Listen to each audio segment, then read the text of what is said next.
Hello, everybody, and welcome back to the We Believed You Paranormal Podcast. I'm Eric.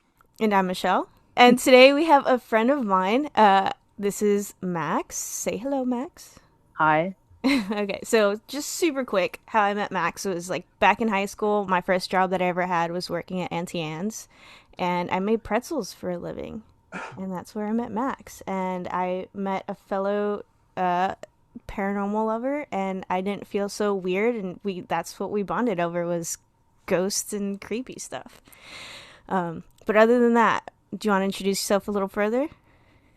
Yeah, basically, like she said, we met Annie Ann's. That was a pretty fun job, actually. And Yeah. I really don't remember how it all came about. I just remember one day we were out ghost hunting. That's where that was at.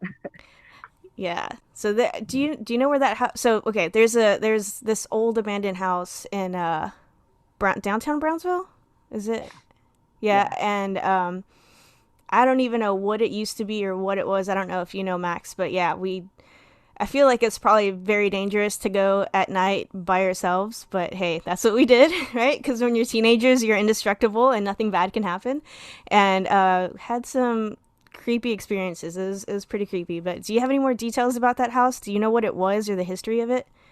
Okay, as far as I remember, on the side of the building, it said uh, Para Furnitures. I'm guessing it used to be a furniture store. Okay. The interesting thing about it was right across from a Catholic church. Do you Ah, remember that? I don't. No, I don't remember that. Yeah, I used to go there as a kid, so it was right across from a Catholic church, and here we are ghost hunting in this abandoned building. Uh, Sadly, some girls went on an arson trip and burned the building down, so it no longer exists. But it Wow, was yeah, that was a what a lot of shitty fun. thing to do. Yeah. Seriously. Well, like one thing that I remember, because honestly, I don't even remember at what point, like, what like the timeline of this, but I know I went multiple times. I know one with you, um, and then another time with a friend of mine named Nick. And I can't remember. I think when I went with you, the walls were still up, but the second time that So I went, no, okay, so then it was flipped. So maybe no, it couldn't have been.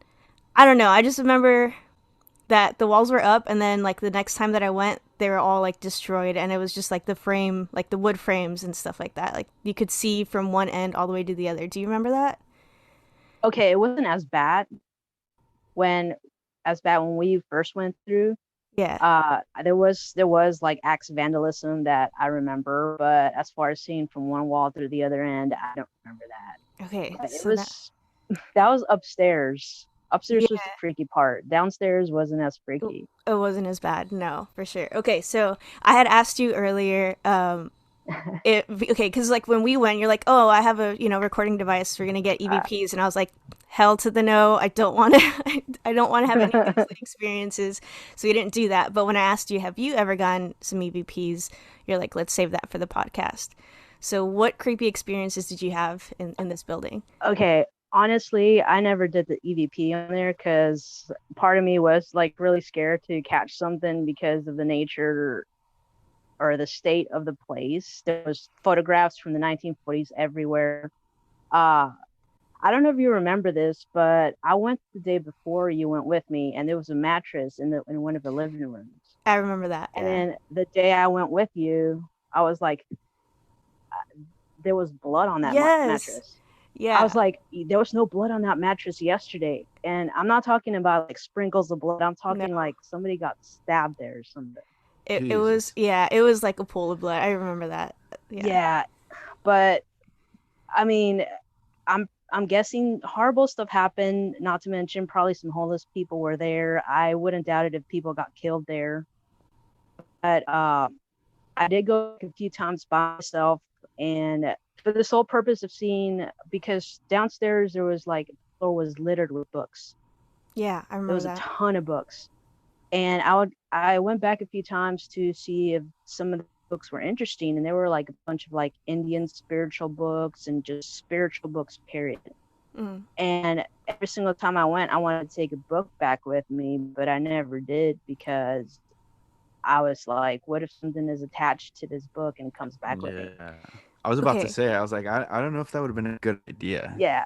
I have a confession to make. I took one What's of the up? books. Oh, who's snap? It was of Mice and Men though, so it wasn't like anything creepy. But I still have it. Well, obviously not. I'm in Brownsville right now, but it's in my Yeah. bookshelf back in Austin. So I took a book.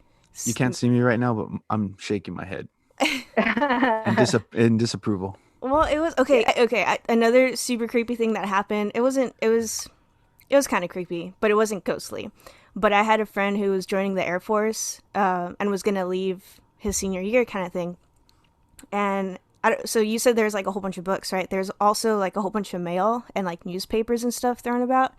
And I picked up one of the envelopes because it was like a handwritten letter.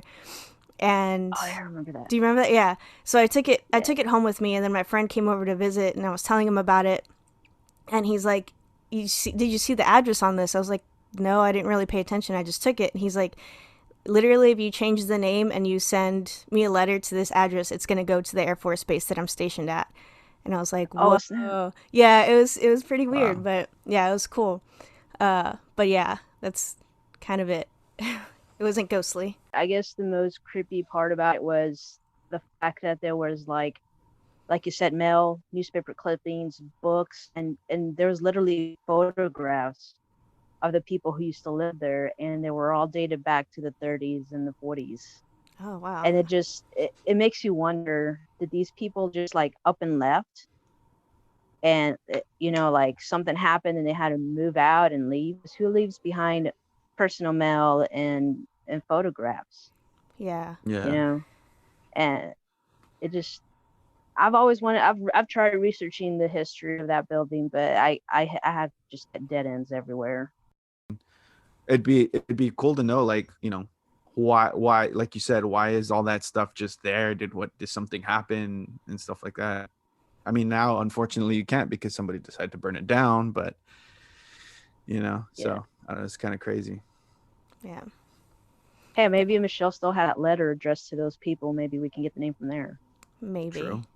I True. remember it That was is like true. a son to his mother. That's like the letter was written to or something like that. I can't. Yeah. I'm pretty sure that's what it was. So you said that you didn't do EVPs there, but did you do EVPs like in another place? No, I bought the recorder for specifically for that day to go there, but I ended up using it for like recording music and stuff. Oh, I never okay. took it along with me. Um, I didn't really go like ghost hunting to different parts of Bronzeville Hmm. because a lot of stuff would like happen inside my house. Yeah, yeah. So it's Okay. like, well, I have it happen here. And my mom would always tell me, she'd be like, you got to stop doing that, because I think it was Eric that said that, he was afraid that something might follow him home one day. Oh, yeah, yeah. Yeah. So, you know, that pretty much like was in the back of my head. Like, if I go to a place that's like severely haunted or whatever, I don't want something following me back because I already have a bunch of stuff at home. Yeah. Yeah, no, actually what ended up happening with me is I actually started, looking for EVPs and stuff like that. And it was because I would watch that show Ghost Hunters at the time. Yeah, that's good. And yeah, and so we like the first time I ever did it was at the university at the dorms with my buddy because he lived there. And I mean, obviously a lot of people said that they would see things there. And we walked around the outside of the dorms because it used to be an old hotel or something that they turned into dormitory. And then there was this one room that a lot of people said that they heard stuff in, and that's when we recorded. And I ended up getting an EVP that I didn't even end up hearing until like the following day, because just that first time that you're listening through, you don't really catch it. And then it said something along the lines of "I did it for the money" or something like that. And then yeah, so I did it multiple other times as far as EVPs are concerned. And then like stuff started happening in the house. Like we had a Chihuahua at the time, and I used to sleep in the living room on the sofa, and the Chihuahua would just like start growling and barking downstairs, or be looking into the kitchen, like standing on my chest and barking into the kitchen. And so that's when my mom was kind of like, look, it's probably because you're doing this stuff. And then like I think I mentioned in a previous episode that I had read a book, and it also mentioned about like you become kind of like a beacon when you start doing these things, Yeah. because they see that, oh, this person's trying to communicate with us, so then I have a message that I need to get across, so let me go with that person uh to try and you know communicate what I have to, so Max, though, you had said that you didn't really go searching for it because it was already at your house, Yeah. basically. So, what experiences did you have at home? Okay. When I was young, uh, my room was at the end of the hallway. So you just walk all the way down the hallway, and the door you pretty much ended up at was my room. Mm. And my parents had a habit of leaving the hallway light on, and every single day everybody would be asleep, and I would hear like these footsteps coming toward my door and away from my door and towards my door, and it sounded like tap dancing shoes on the floor.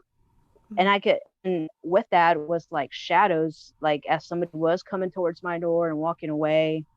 And that happened almost regularly every night. And I would tell my mom, I was like, Mom, there's something here, there's something here. She brought in pastors and stuff because she's a Christian woman, so Yeah. she wanted to have all that, out of the house. And so they would come and be like, there's nothing here. Like, we don't feel anything here, nothing. So, of course, I would pray over the house and walk and leave. And again, I would hear the same thing. And the freaky part about this is that years later, this probably when I was like in elementary, middle school. And years later, just recently, my sister told me that she would see, because she would sleep in the living room a lot of the time. So she would tell me that she would see a black cat walking up and down the hallway. Hmm. Mind you, at this time, we didn't have any pets, much less a black cat, because my mom was superstitious about black cats and, Oh. how people say they're bad luck or whatever. So I was like, why are you just telling me this now when I've told this story many times? I never found out what it was. It stopped after high school. That's when I started. That's when I actually kind of started reading like a satanic Bible. That probably didn't help either. hmm. I would say probably not. Yeah. We would hear a bunch of noise in the garage.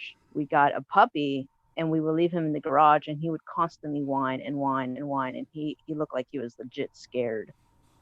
So I told my mom, I was like, "There's something in that garage, Mom, because that dog does not want to be in there." Mm. Yeah. But I, Yeah. I for sure believe that animals or pets can see things that we don't. Yeah, also like a priest and stuff going in there and telling you that they didn't feel anything. I wouldn't necessarily, I mean, just because they're priests, I wouldn't automatically assume that they can feel things or in tune with that, that, yeah, I don't know. So if they feel anything, it doesn't necessarily mean that there wasn't anything in there.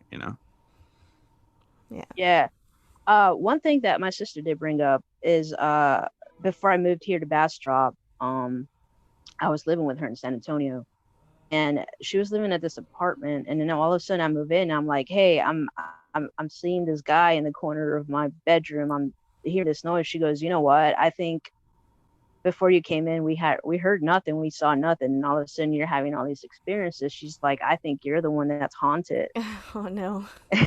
Yeah. So that would make sense if my mom would bring in these people to pray over the house like there's nothing, and I wasn't there, I wasn't present. I So see. that that would make sense as to why they couldn't feel anything, I guess. Yeah. I definitely think that places can be haunted, but people can Have be. I attachments. was gonna say I wouldn't say Yeah, haunted, that's but true. yeah, for sure have attachments, and that's like the thing about attachments is like you could just be walking by a place where like someone passed away and they're like, "Hey, you, yeah," and then just like sticks to you and then you're screwed. Like that's it. Yeah, I totally Yeah, believe for that. sure. Yeah. Did you have any other experiences in your house or anywhere else? I guess. uh okay, this is by far the scariest experience I've had, and it was actually, I did mention to you that I went to prison for a little while. Hmm. And that those places back in Gatesville, Texas, they were built like in the 30s. And a little history on them, there was a lot of they used to be prisons or homes for boys who were neglected, abused, they're taken away by the state. And there was a lot of abuse towards these boys, both physically, emotionally, and sexually. Mm. So the halls of these prisons are like literally littered with just just pain and just bad stuff. Yeah. And I remember one time I was in a solitary cell because they were going to transfer me to another unit. And so I was inside the cell and I was sleeping on the top bunk. And we had the doors were literally just, they were made of metal and they were like, I can't think of the word, but I'm pretty sure you guys have seen prison doors. So that's how they look like. Well, like at 4 in the morning, they bring in this girl and she's literally screaming her head off. She's like, her screams sound demonic. Like I woke up and I was like, what is that? She's screaming and she's just laughing. And they take her by and they put her in a cell. And I hear the guards say that she has to be on suicide watch. And all I hear is the guard telling her to stop jumping off the top bunk. And I hear like this demonic laugh, this demonic Ugh. scream. And I'm like, what is going on with this girl? And the guard is like, stop turning off the lights. I need you to have the lights turned on. Stop jumping and this and that. And it sounds like she's getting hurt. Well, I finally end up drifting off to sleep for like a little while. And I'm not sure if this was like me being awake or like in that middle state between being awake or asleep. But for sure, she passed by my cell as they were taking her out. And I get up from my bunk and I see her, and she kind of like stops in front of my cell, and she has her arms in the back because she's handcuffed, and there's two guards beside her. And she looks into my cell and she starts laughing like this demonic laugh. And she's got like Jesus. these sharp teeth, and her face is What? just contorted into like this demonic face. Oh man. And she just laughs at me, and all of a sudden she just turns away and it turns back to her regular face, and she just like walks away. And I know for a fact that she did pass by. They took her out. But as far as seeing that, I'm not sure if that was like me being like in the middle stages of between sleep and awake, or if that really truly happened. Like So it that was contortion of her face. maybe it was like because you were in that like between being awake and asleep, you saw like her true True face. self. Yeah, her true face, her true self, and got a glimpse of Perhaps. it. Ugh, I can't. Perhaps. I don't know. No, that's That Yeah, was crazy. that the gives me creepiest chills. thing. Yeah.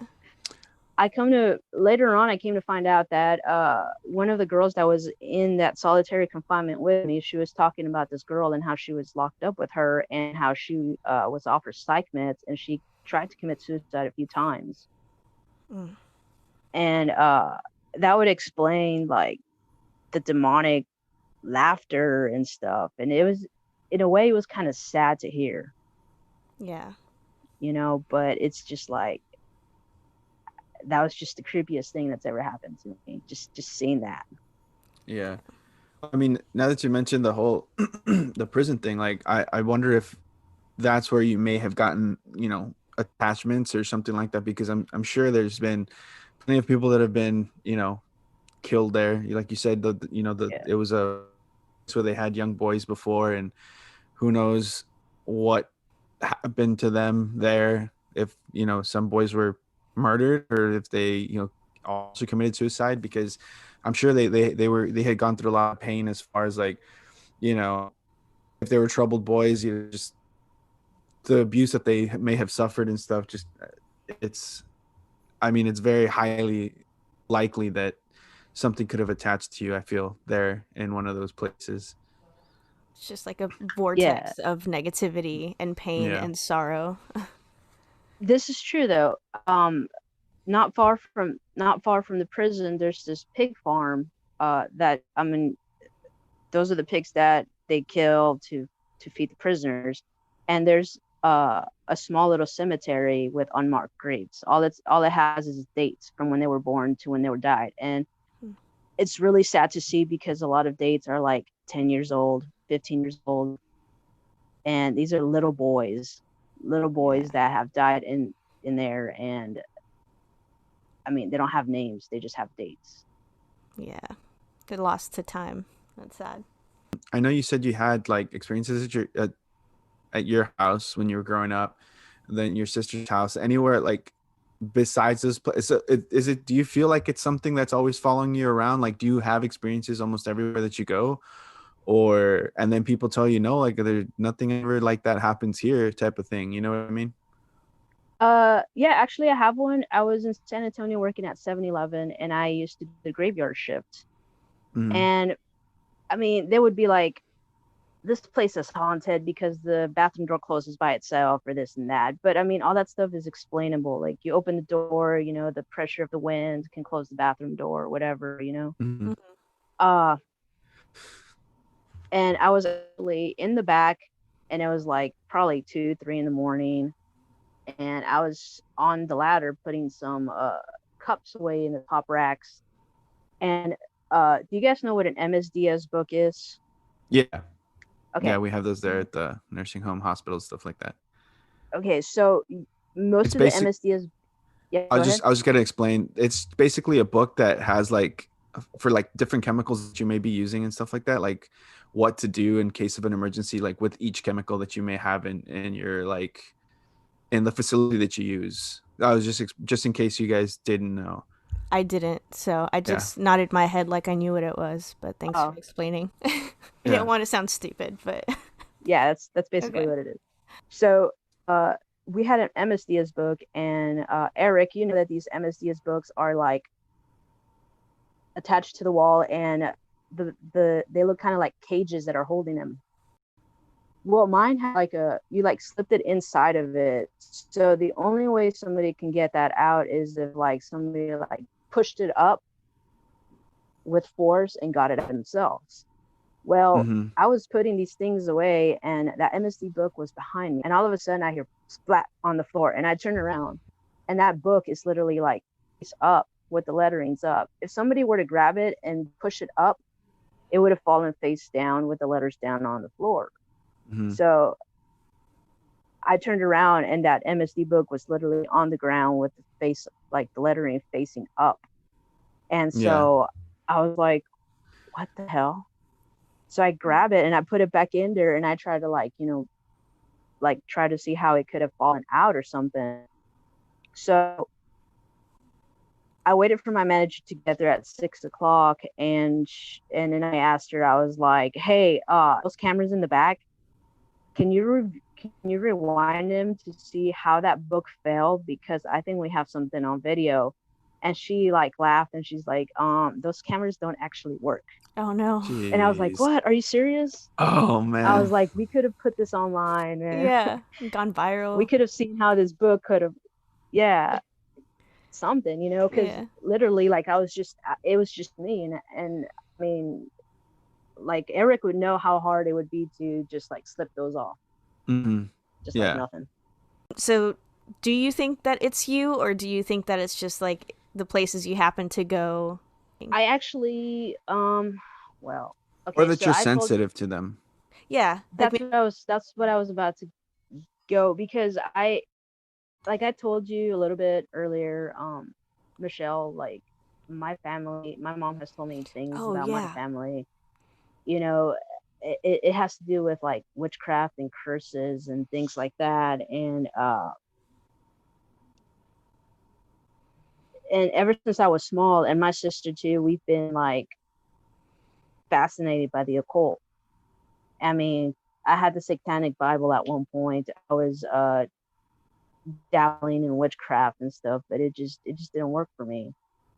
I actually believe that um, I I may be like sensitive to them to some point, not to the point where I can see them, because I've never actually seen something except for black shadows. Mm-hmm. Hmm. Uh, but I do believe like that at some point they follow me, or perhaps they show themselves more to me in some way or form, because I'm more sensitive, or I'm more like open to the idea, because I enter a building and I can already kind of feel this is a bad building and this is not a bad building. The, So I, maybe it has to do with that. yeah, and I mean, so like for me personally, like when I walk into antique shops, especially, it's just like getting hit by a bus. So it's just like, what is this? Like, why do I Yeah. feel like just off or weird or whatever? But I mean, I think I can relate to what you're saying as far as like, I don't really see anything per se. But it's mostly like feeling stuff, like feeling like if you're, I don't know, watching or on your computer, and then like, you know, when someone comes up behind you because like you just feel that like presence in the room, or if someone's like staring at you, like that feeling, but you know there's nobody there. And I Yeah. know that a lot of the time people who, and well, just in general, yes, shadow people can be bad things, but I've also been told that if you see shadows only, it's like one of two things: like you haven't developed your psychic abilities, I guess, enough to be able to see them, or the entity hasn't been able to, isn't like strong enough, not strong enough in like an evil way, but it doesn't like, can't Have enough gather. Penetrate. energy. Yeah, it doesn't have enough energy to like fully form into like a human. That's why sometimes you only see them from like, you know, the waist up, or you only see the legs because they don't have enough energy to like fully form and make a human figure. Yeah, and see, for me, like what Michelle was saying, like I can sometimes feel like the energy of a place, but a lot of the experiences that I've had have always been more of seeing things. And like she said about seeing shadow figures, it's not necessarily mean it's a bad thing, because I've Yeah. seen the grandparent of the mother of one of my patients, and I mean, I don't think she was a bad person. And when I described that to the mother, she told me, "Oh yeah, that's my grandmother." But I saw her, like her form and stuff like that, but it was like darker, like a shadowy figure rather than like a full on person. Uh like I'm a delivery driver now, and Bastrop has a lot of like back roads, country Yeah. roads, and a lot of forested roads, and these roads don't have Ugh. any lights. So I actually live in the middle of nowhere. Uh, and the only lights you see are your headlights, and there's like forests like on each side of you. And throughout the night, um, I'm not sure if it's my mind playing tricks on me, but what I've learned from experience, it's most of the time it's not. I see little just shadows, just either like black shadows, just like dart Dart across across. the. Yeah. And it's not and it's not like any animal, because I've had animals dart across, like little bitty rats dart across in front of me, and you can actually see them. I've seen frogs jump, and frogs are pretty tiny, and I can see them cross the road. And these are just dark shadows just crossing. Or like they jump up from like the middle of the street and dart either to the left or to the right and stuff. And I just like look back and be like, did I just see that? Or did Mm. I just actually just see something cross by? I want to say it's just mind playing its tricks on me, but it's probably not. I was gonna say, but it's also more fun to believe that Uh, it's probably not that.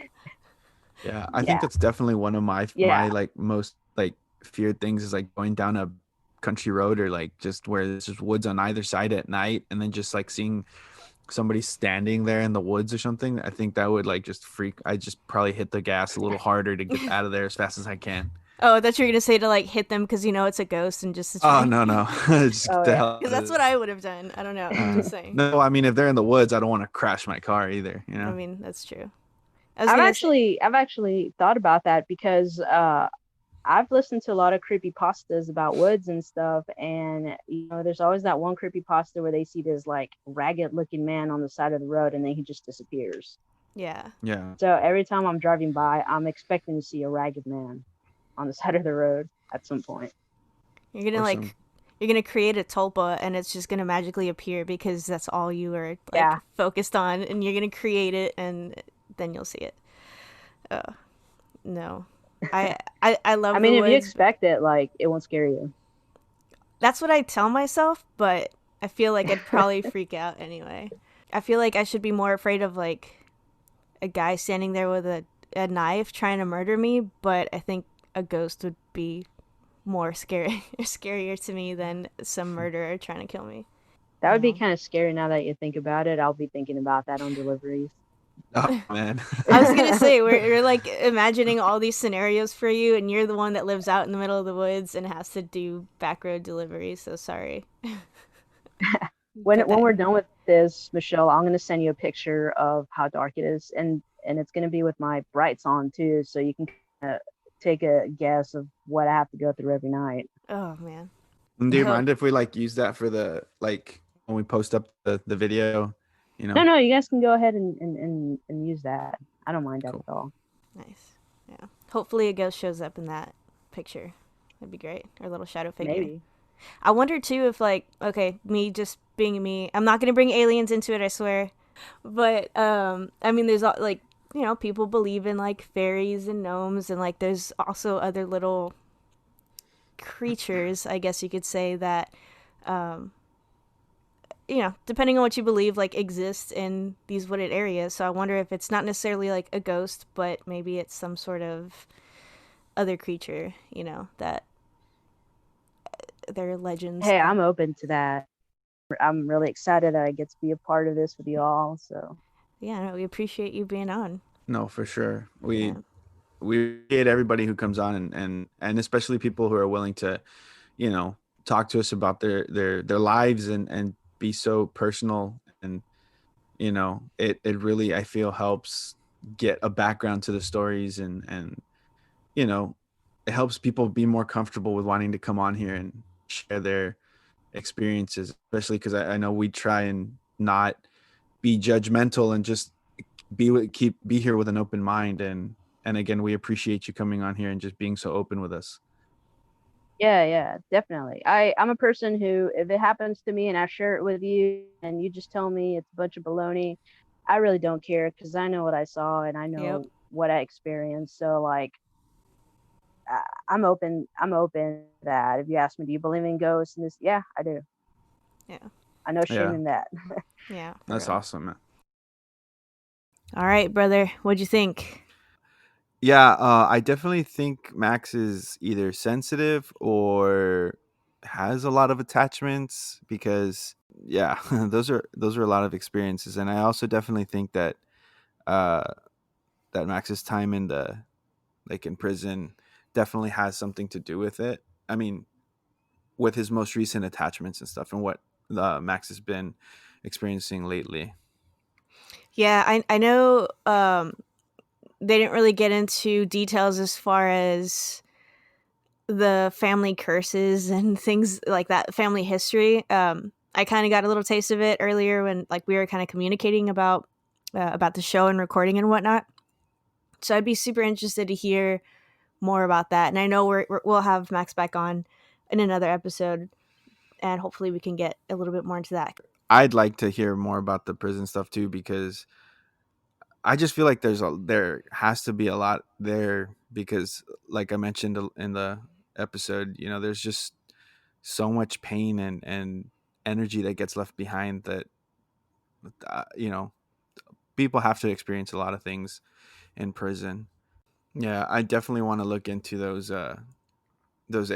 places that he was talking about just to see the history behind them too, and you know maybe we can even talk about that at some point as well. Yeah, I really want to look into the house, the that Oh, the one abandoned here house. in Brownsville. Yeah, I Yeah. hope that I can find something there. And one other thing that I didn't mention other than the letter that I found was, you know, I had said that I went with my friend Nick, and there is letters, newspapers, books like all thrown on the floor. Hmm. He picked up a random newspaper, and it was an article about his uncle. Like his uncle was in the newspaper that he the random newspaper thrown on the floor that he picked up. His uncle was in the newspaper, and it's like what are the odds that he would find that I would find a letter, you know, written to a mother from like an Air Force base that my friend was going to. And I don't know, it was just a lot of like weird stuff. Wow, that's crazy.